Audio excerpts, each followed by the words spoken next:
Water for the household, industry, and agriculture.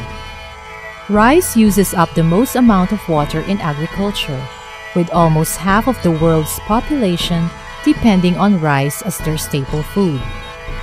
By 2025, 15 to 20 million hectares of irrigated rice fields may suffer from water scarcity. To address this problem, scientists have developed a technique called alternate wetting and drying, or AWD, which uses less water to grow rice. AWD is a water-saving technology that lowland rice farmers can apply to reduce water use in irrigated fields. In AWD, the rice field is allowed to dry for a number of days before being flooded again. Hence, the field is alternately flooded and left dry. The number of days that the field can be left dry depends on the soil type and other field conditions. A practical way of applying AWD is by observing the depth of water in the field using a field water tube. After irrigation, water level will gradually decrease. When the water level has dropped to 15 centimeters below the soil surface, the field should be reflooded to a depth of 5 centimeters. Allowing the water in the field to drop to 15 centimeters below the soil surface before irrigating again is called safe AWD. The 15 centimeter limit will not cause any yield decline, since the roots of the rice plants will be able to take up water from the saturated soil and the perched water level in the surface. The field water tube helps farmers see the hidden source of water. Safe AWD irrigation can be started a few days after transplanting or when the direct-seeded rice crop is already 10 centimeters tall until first heading. When many weeds are present in the early stages of crop growth, safe AWD can be postponed for 2 to 3 weeks until the weeds have been suppressed by the ponded water. Local fertilizer recommendations for flooded rice can be used. Apply nitrogen fertilizer, preferably on the dry soil just before irrigation. A week before to a week after the peak of flowering, water should be kept at a 5 centimeter depth to avoid water stress, which could result in potentially severe yield loss. After flowering and during grain filling, apply safe AWD again.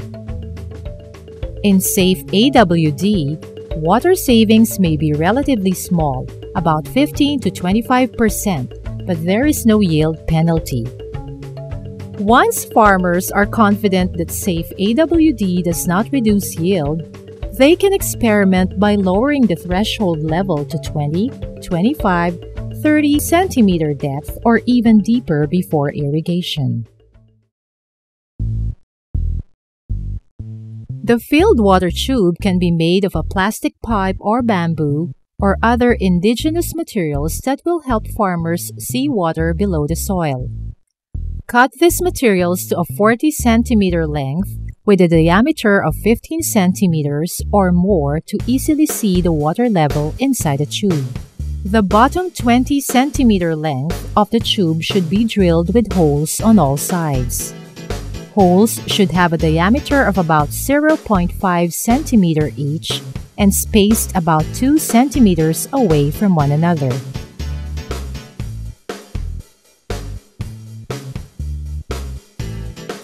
The tube can be placed on the side of the field close to the bund, but not less than a meter away for easier monitoring. Bury the tube vertically into the soil so that 20 centimeters or half of its length protrudes above the soil surface. Take care not to penetrate through the bottom of the plow pan or hard pan, which is a dense layer of soil that is largely resistant to water. Remove the soil inside the tube so that the bottom of the tube is visible. Check that the water level inside the tube is the same as that outside the tube. Alternate wetting and drying, or AWD, is already a mature technology that can be readily used by farmers. The field water tube is a very simple tool that guides farmers to effectively and efficiently manage their limited irrigation water for their rice crop. However, farmers can only truly appreciate the benefits and water savings from AWD. We start increasingly think about is what rice farming is going to look like, not just 5 years from now, but 10, 15, 20 years from now. You think about, young people moving to the cities, not really wanting to become rice farmers, aging farmers that are currently out there, so less labor, maybe even less water, anything that currently is part of a traditional way of growing rice with wet land preparation and puddled soil and manual transplanting and harvest. We look ahead 20 years from now, probably in many places of Asia will be difficult to continue that way of growing rice. So what are we going to do about that? That's the question that we're asking in our research, increasingly also from a crop management point of view, but even from the breeding point of view, because anything we change in the current traditional system of rice farming needs to have integrated solutions to work with. Yeah, I think you're absolutely right. There's no question that the drudgery of transplanting every single rice plant that a farmer harvests is just not going to be the way people want to make their living. In the very near future, I think that the manually transplanted rice crop is very rapidly going to be a thing of the past. And I think there's no question that institutions like ours are going to be have to be the ones who can make sure that this system of puddling the soil, transplanting the rice, which is or has been unbelievably sustainable, can withstand that transition to a direct seeded crop using much less labor and still retain its sustainability. And I think there's some fundamental research program or problems within that kind of challenge. Yeah, it's not easy to grow rice that way. I mean, what we see here right now in front of us is what we call a dry, direct seeded rice. So with a machine drilled into the dry soil, like you would, drill seed a wheat crop or something like that. And then, of course, it's much more problematic in the sense that managing weeds or controlling weeds is not easy, because you don't have early on a standing water layer. You need to take more care of your nutrient management. We may need varieties which are better adapted to that kind of dry seeding and emerge quickly and have a lot of early vigor. So lots of things, but I think we've made good progress also in big new regional initiatives like the Cereal Systems Initiative for South Asia, where with partners on the ground, particularly in 2011, we've had hundreds and hundreds of demonstrations of seeded rice and associated technologies with reduced tillage and even no-till situations that increasingly look actually promising. We're making progress, we're getting good yields, still a few things to improve, but I think it's really showing what's possible there. Yeah, you hit on something I think that's critical to these kinds of transformations. And you mentioned the Cereal Systems Initiative for South Asia as a major initiative. Another major initiative, of course, is the Global Rice Science Partnership, or GRISP. And in that partnership, we bring in Latin America. And in Latin America, they have successfully developed an entire rice industry on a direct seeded approach, highly mechanized, large expanses of area, very low labor, very high input in terms of energy and mechanization.